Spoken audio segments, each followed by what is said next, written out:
Welcome to the final entry in our virtual workshop series, Preparing for the Virtual Career Fair.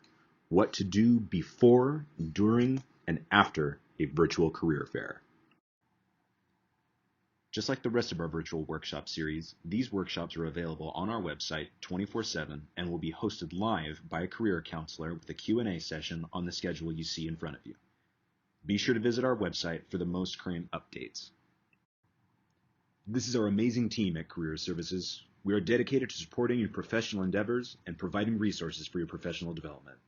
My name is Andrew Lorelli, graduate intern, and your host for this workshop. A virtual career fair is an opportunity to connect with recruiters and local employers. It's all right if you feel nervous about attending a virtual event like this. However, one of the best things you can do to alleviate that stress is to prepare. Here are some simple steps to take before the career fair so you can engage with confidence instead of scrambling at the last minute.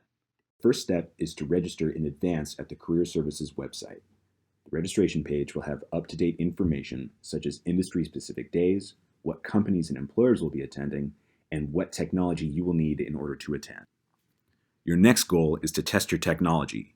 Make sure your computer is set up with the correct software, that you have a good Wi-Fi connection, you have all the necessary programs to attend, and that your camera is working correctly. Here's a helpful tip. Consider the 8-hour rule when you're using technology. If, for example, you need a computer to be ready at 8 p.m., the best way to prevent any technology errors is to have your tech set up and ready to go 8 hours early at noon. Your next goal is to create a distraction-free environment to attend the career fair at. That means getting rid of things that could distract you or distract recruiters. Be sure to set up in a well-lit room with no distracting noises. We recommend the use of a virtual background, something simple so that recruiters will focus on you, not on what's behind you. It is also important that you dress professionally. But what does that mean? Think of it as a style of dress that creates a professional persona.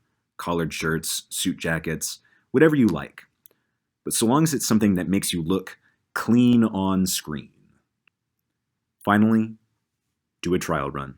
Set up your tech, your distraction-free environment, and your professional dress. It might feel silly, but it's better to know your lighting needs to be fixed or that your camera is broken before the career fair rather than the day of. Next, have an updated resume on hand. Have it ready to go for your reference and in a format you can share it with digitally. It would also be a good idea to have an updated LinkedIn account as well.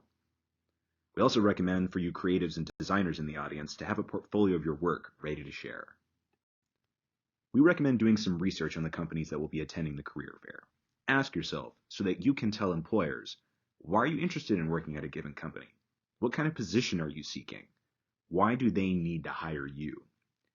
Doing this kind of research and having this kind of pitch ready to go demonstrates to employers that you are prepared. It will make you stand out. All right, you have your professional persona. You have your technology ready to go. You have your resume prepared. You've done your research and you have your pitch. How can you stand out? Here are some tips. First, demonstrate a confident presence in video chats. The reality is that this is a tough one, friends.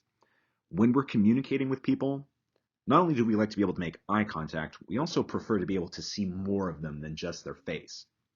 And that's going to be difficult. So our goal has to be replicating the feeling of speaking to someone as if they were in a room with us.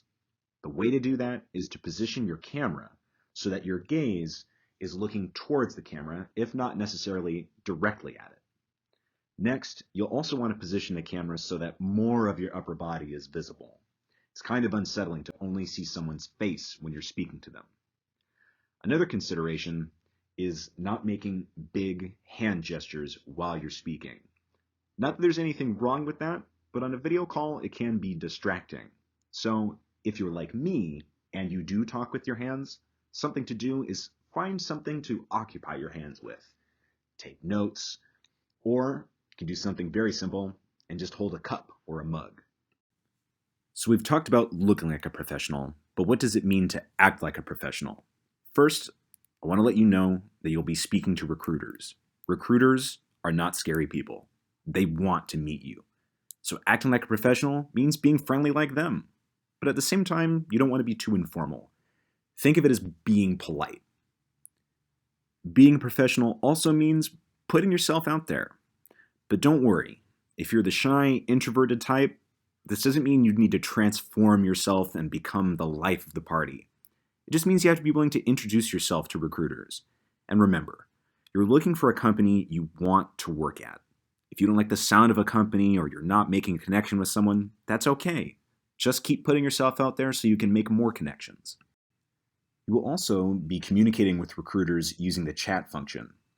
Another way to demonstrate professionalism is in your written correspondence, so be sure to avoid slang, emoticons, or smiley faces. But this also isn't a set-in-stone rule.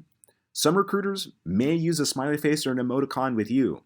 Let them be the first one to make the move. If a recruiter uses a smiley face at the end of a conversation, take that as your go-ahead. You can be allowed to use it too. Just don't overdo it. When you're speaking to a recruiter and it's going well, and it will be going well, don't hesitate to be forward and offer a copy of your resume. Give them your work portfolio. Give them a sample of your work. It's the reason you're there. And if it's going well, be sure to figure out what the next steps in the hiring process are. That can mean getting in touch with the HR department at the company. You might even have the opportunity to fill out an application right there on the spot. Or it could also mean that you have to schedule an interview later with a recruiter. But the goal of any interaction with a recruiter that you're really getting along with is to get their contact information. All right, you prepared for the virtual career fair, you showed up, you demonstrated a professional persona, you met with recruiters, you got their contact information. What do you do now? Simply follow up. Reach out to those recruiters that you met before. Make use of the contact information you were sure to get. Also, be sure to thank the recruiter for their time. Your goal is to remind them who you are, and if you didn't get your resume to them the first time you met them, the follow-up is your chance to. To review, success is achieved through preparation. Create a distraction-free environment with tested technology. Be sure to have your resume ready and updated.